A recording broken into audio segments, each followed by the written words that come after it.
Hi there, my name is Scott McDonald, and today I'm going to be teaching you one of my favorite skills, the one-arm L-sit. The one-arm L-sit doesn't really have much in common with a regular L-sit, and it doesn't rely on superhuman strength. It's mostly a balancing trick and relies on alignment more than anything else. In today's tutorial, I'm going to teach you everything you need to know about how the one-arm L-sit works, how to drill and condition for it, as well as common mistakes and how to avoid them.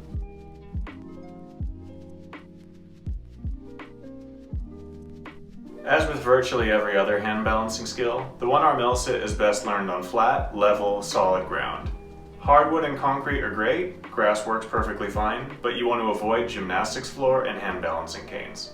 Just like other skills that involve leaning against one of your limbs, the one-arm L-sit is best done with skin-on-skin contact. Try to avoid putting anything on your skin, whether it be sweat, body lotion, or even fabric. All of these are slippery and will make an already tricky thing to learn even more difficult. If you can, I would also avoid wearing shoes when you learn, because most shoes actually feel like ankle weights when you're trying to balance on one hand. This skill can be really rough on your elbow and wrists at first, so make sure that they're properly conditioned and warmed up before you start. If you're learning this trick in conjunction with other wrist-heavy moves like hand hops or one-arm handstands, just try and be mindful of how much work you're putting your wrist through, and try not to overdo it. You should have a pretty decent pike stretch before attempting this. It doesn't have to be flat, but you need to be able to actively hold your body at an acute angle. You should be pretty comfortable in a regular L-sit before you start attempting the one-handed version, but they don't really hit your muscles in the same way. In a normal L-sit, you're more concerned about lifting your feet in front of you, but in a one-arm L-sit, it's more about lifting your hips behind you. You're in a similar shape, but it doesn't really feel that similar. If you're unsure about whether or not you're strong enough to do the one-arm L-sit yet, here's a couple metrics for you. If you can hold a regular L-sit for between 15 and 30 seconds, you're strong enough. If you can do a hanging L-sit like this, you're strong enough. If you can do a one-arm hanging L-sit like this, you're more than strong enough. Congratulations. The active compression in the one-arm L-sit feels much more similar to a partial pike press, so if you feel like you need to condition, that's where you should start. I would highly recommend being able to do at least one intermediate one-handed balance before you start learning this trick. It doesn't matter if it's a one-arm handstand, an air baby, an air chair, preferably all of the above. They aren't strictly necessary, but the more control you have on one hand, the easier this is going to be to learn.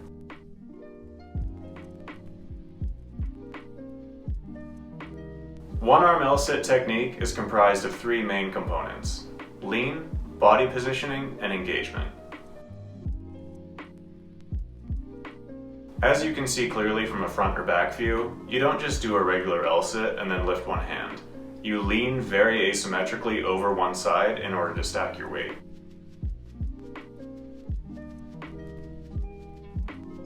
The body positioning in a one-arm L is multifaceted and can be pretty counterintuitive at first. In a normal L-sit, your forearm rests right beside your hip or upper thigh. In a one-arm L-sit, your upper arm right here connects with your upper leg directly above the knee. Your base hand should be pointed 45 degrees relative to the line of your legs. You don't want your hand to be pointing perpendicular or parallel to the legs, as this will cause rotation and make it really hard to balance. Your hips are raised behind you and your feet are pretty exaggeratedly low in front of you, which causes your torso to tip forwards. As you can see, your shoulders need to be stacked right on top of each other. Your free arm helps pull the weight over the base hand by coming overhead. You want to feel it next to your ear. Not vertical, not too horizontal, just around here.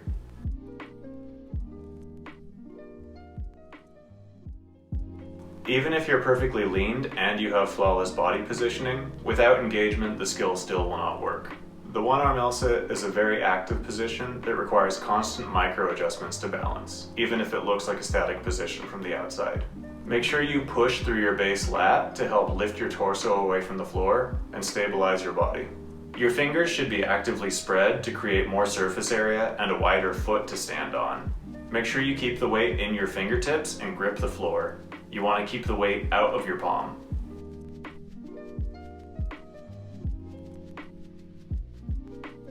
Okay, now that you have a theoretical understanding of the position, here's how you actually get into it. From standing or squatting, you're going to do two things simultaneously. First, you're going to place your base hand on the floor with your fingers pointed 45 degrees from the line of your legs. At the same time, you're going to reach your free hand overhead and make sure that your shoulders are stacked vertically. Next, lean this part of your leg into this part of your arm. It's much easier to feel this lean if you move both feet over before you start lifting either off the ground. If you leave your second foot behind, when you lift it up, it's going to create a massive weight shift and probably cause you to rotate and fall. Make sure you're using your abs to hold your foot slightly off the ground and make sure that your hips are actively staying high. Push with your lat and brace your body without changing the angle of your torso. Once you feel like all your weight is in the base hand, try to get rid of any last weight in the second foot and then gently lift it as minimally as possible off the floor without moving anything else. Now you're in a one-arm L-sit, and now the hard part is to not move. It's a much harder mental challenge than it sounds just to stay completely still while making tiny adjustments through your hand.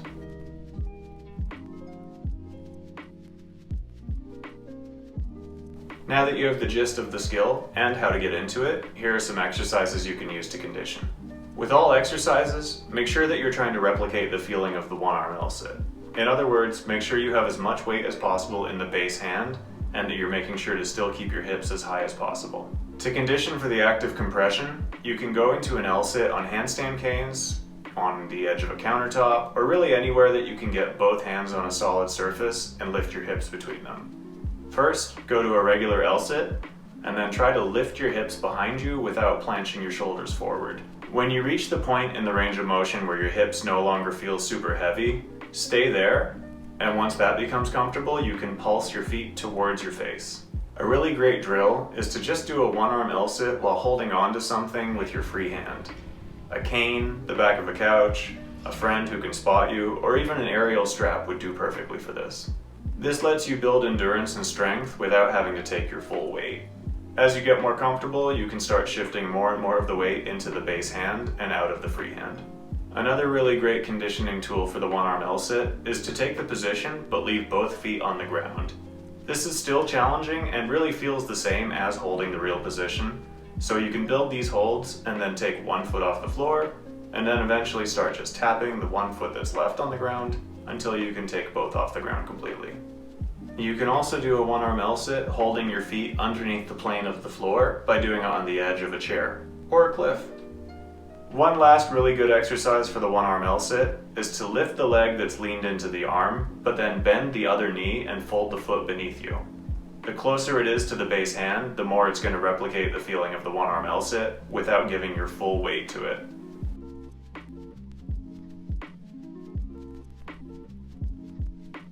When you're first learning and gaining control of the one-arm L-sit, there's a lot of stuff to think about, and until each of these individual components are ingrained in your muscle memory, it's going to be pretty hard and rely mostly on luck.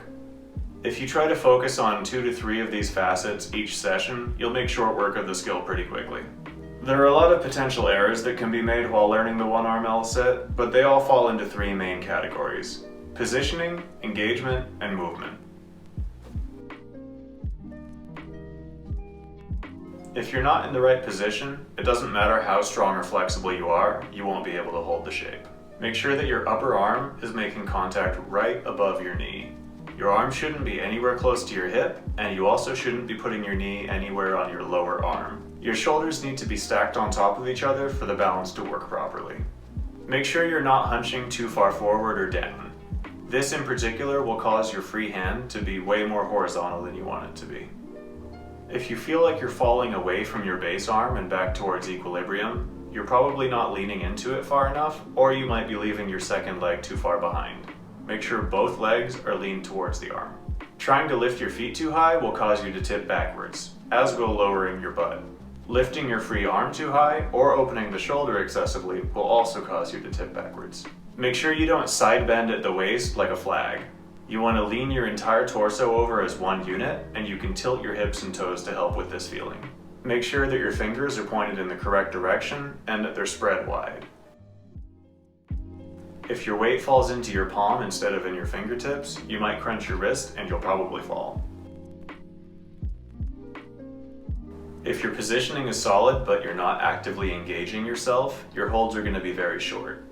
Here's a checklist you can go through to make sure that you're doing everything constantly. Make sure you're constantly using your abs to lift up both your feet and you're constantly lifting your hips behind you. It's not so much back as it is up. You also want to actively be lifting your torso by pushing with your lat. At all costs, make sure that your base shoulder does not disengage unless you want to murder your wrist. If you feel like your shoulder is next to your ear, shrug yourself up away from it. Even if you're in the right position and you're constantly engaging, if you move from this position, you're going to fall. Try to make sure all your movements are as small, subtle, and gentle as possible. You don't want to move anything quickly, violently, or far. Most movement issues occur while lifting the second foot off the ground. When you're lifting your second foot into position, a pretty common issue is to instinctively lift the foot that's already off the ground or lift the arm. You don't want to tip backwards by doing this. Try to make sure everything that's already in position stays perfectly still and only the second foot moves. Make sure that your second foot is next to your already lifted foot before you try and let it come off the ground. Don't lift it if it's still across your body, if it's underneath you like a b-boy squat, or even if it's in the right position but still bearing some of your weight. All of these will cause a big weight shift and make it really hard to stay up. Resist the urge to move the free arm to balance yourself.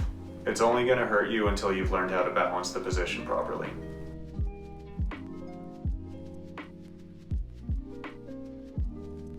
The one-arm L-sit can feel really impossible at first, but within a few weeks of drilling it, it should start to make sense. I've known people who have grasped the concept within one session, but they simply lacked the practice. Don't expect it to happen that quickly, but if you stick with it, it will start to make sense soon. If you even just train a handful of these a few days a week, you should get it pretty quickly. Try to train both sides. You might surprise yourself. When I first tried learning the one-arm L-sit, it was actually much easier to get into on my non-dominant hand. Don't obsess over the aesthetics of the shape until you can just balance it functionally. Pointed toes, pointed hands, all these little artistic details can come later, but first you need to have functionality. As always, if you enjoyed this video, please like, share, and subscribe, and leave me a comment telling me what you want a tutorial for in the future. Good luck and happy training. Bye.